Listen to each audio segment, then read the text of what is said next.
yẹn àti Esther yẹn àti Eniola Badmus àtòun ọjọ́ máa ń lọ Dubai ẹ̀kọ́ náà láàrin àti Esther yẹn lẹ́yìn ẹ̀mọ́ nǹkan tó fàdíjà wọn àmọ́dọ̀la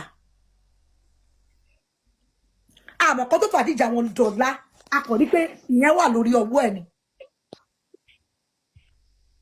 but ó mọ máa ṣe bí pé òun ní bá inú ẹ̀ ò dáa my people used to ẹjọ́ ta ló ń ẹjọ́ ẹ mute ẹ̀ bá ti sọ̀rọ̀ ẹjọ́ òun ẹ̀kọ́ ó máa sọ pé jẹ́kọ̀ọ́ pé wọ́n bú òun pé òun lọ patí òun ṣe kinní kan òun ṣe gbé òun ṣe àwọn kókó bàbá ṣàsùn wípé wọn ò mọ̀ pé òun ṣe project ṣé wọ́n nìkan ló ń ṣe project ni ẹ wá ní kí bàbá Adébáyọ̀ bàbá Sàlámì kó wó ṣùṣù kó gbé Fẹ́mi ọmọ ẹ̀ kó ní kó fẹ́ Fúnkẹ́ ṣẹ́rẹ́ ẹni tó ní ta láyé ọmọ òun ò lè fẹ́ Fúnkẹ́ tẹ́ Fúnkẹ́ wà láì kò sí gbòsíyàn tó dáa o èmi gan bí mo ṣe wà mo ní tèmi lára. We are not perfect, but she's doing too much. Ó fẹ́ kí everybody máa wárí fún ẹni. Ẹ̀yin tèmi ó ti ṣẹlẹ̀ o àwọn èèyàn ti ń jáde fún Fúnkẹ́ Akíndélé báyìí lẹ́yìn ìgbà tí ó snọ́ọ̀bù Tóyìn Abraham ní premier there is none of Arenzo tí Ìyábọ̀ Òjó tí ó gbé kalẹ̀ ẹ̀yin èèyàn wa wọ́n tún sọ̀rọ̀ nípa bestie rẹ̀ tí ó jẹ́ Eniola Badmus ẹ jẹ́ ká gbọ́ nǹkan tí wọ́n sọ lórí ètò yìí. Tó bá ti dìgbà tí fíìmù ẹ bá jáde ló máa ń come to everybody's level. Tó bá ti di pé o ti gbé fíìmù síta báyìí ló máa ń come to everybody's level. And gbogbo òun náà ló fi fún ẹ ní confidence nígbà tó fẹ́ lọ contest pé kinní kan ó lè táwọn followers ẹ̀ tó fi jẹ ojú ẹ̀ onípò òríbò àdúgbò nǹkan tó ti jáde Ìkòròdú tó lọ pé ojú ọmọ Ìkòròdú ó rí 5 votes. Ó rí 5 votes. Ṣé rí owó ọ̀tọ̀ ìwà ọ̀tọ̀ ò ní wà rárá ẹjọ́ bá mi gbé just too kíní ẹjọ́ ta ló ń mo fẹ́ gbé just too sweet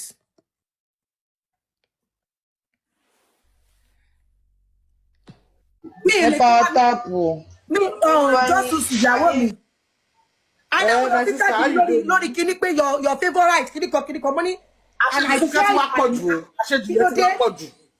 It's so annoying. As in, mo rí sisi mo ṣe tó phone tí mo rí. I'm so annoyed like Toyin man, love me to increase for Toyin si man. Kí ni gbogbo nonsense yìí? Fúnkẹ́ ti jọra ẹ̀ lójújú. She's just so full of herself. For what now?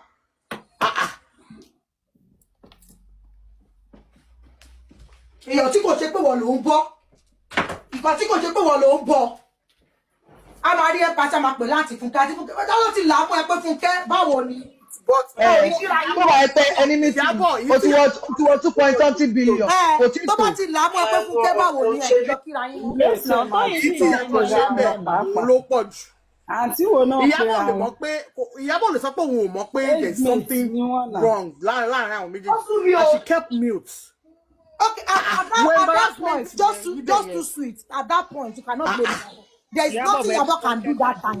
Cherry, okay, before Yabo did it, got to embrace it, Toyin. And now, for your journey, embrace it. Kò sí nǹkan lọ fọkàn. Kò sí nǹkan tí Ìyábọ̀, kò sí nǹkan tí Ìyábọ̀. Ọmọ ń pé Toyin lè dé level ibi tí kíní ẹ̀ dé ní box office yẹn.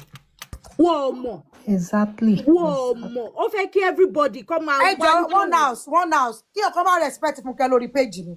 Tẹ́ bá ti lè respect Fúnkẹ́ respect Tóyìn náà. Tóyìn òṣọmọdé 46 ló bá pé lọ́dún yìí. Ẹ jọ ẹ lè máa pè Fúnkẹ́ láti kẹ́ máa pè Tóyìn lórúkọ. Tóyìn òṣọmọdé. Àǹtí báwo bọ́lá títí wá fún mi. So bí mo ṣe sọ lọ, wọ́n mọ̀ ń pé ìyá rẹ̀ tó máa wọ bílíọ̀nù. Kí ni ìyẹn kò?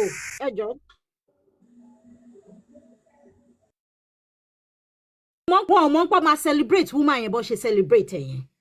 So ìgbà kíní yẹn ó ń dùn àǹtí yẹn àǹtí Fúnkẹ́ tẹ̀ ń wò yẹn wọ́n máa ń sanwó fún blogger kó máa ba àwọn fíìmù àwọn people ìjẹ́ o wọ́n máa ń san owó fún yẹn lọ́tọ̀ ìgbà tí Oversabi àǹtí jáde ń gbà yẹn ṣebó ní bọ̀bọ̀ kan tó jáde tó bẹ̀rẹ̀ sí ní fíìmù yẹn is not worth it, is waste of time.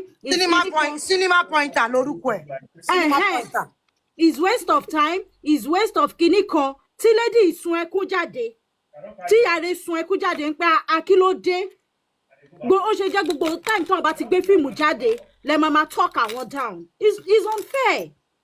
No, because mo de ojú dẹ̀ ń tì mí nínú. Life Funke, tẹ́ bá ti lọ wo She Must Obey, gbogbo ìgbésí ayé ẹ̀ ló fi ṣe fíìmù She Must Obey. Òun ló máa ní fake account bí 50. Olórí burúkú bọ̀bọ́ kan tó wà l'Amẹ́ríkà, wọ́n pe bọ̀bọ́ yẹn ní Jagaban, òun ló ṣiṣẹ́ fún. Bọ̀bọ́ yẹn àti Tóyìn jọ wà tẹ́tẹ́lẹ̀ ni. Kó tó di pé Tóyìn àti bọ̀bọ́ yẹn ní misunderstanding. Bọ̀bọ́ yẹn choose Funke ni. Bọ̀bọ́ yẹn náà ló bú, ó máa ń bú gbogbo èèyàn, ó ti bú Baṣọ̀run rí. Tí wọ́n lọ sí fíìmù Mercy Aigbe, kò lè sọ̀kan tójú ẹ̀rí ni ní sinimá.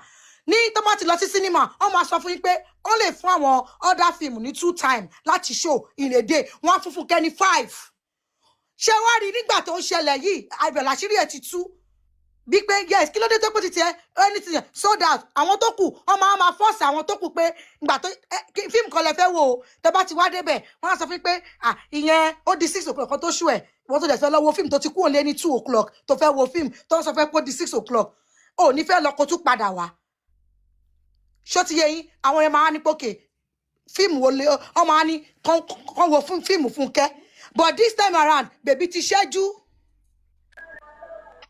bèbí ti ṣẹ́jú.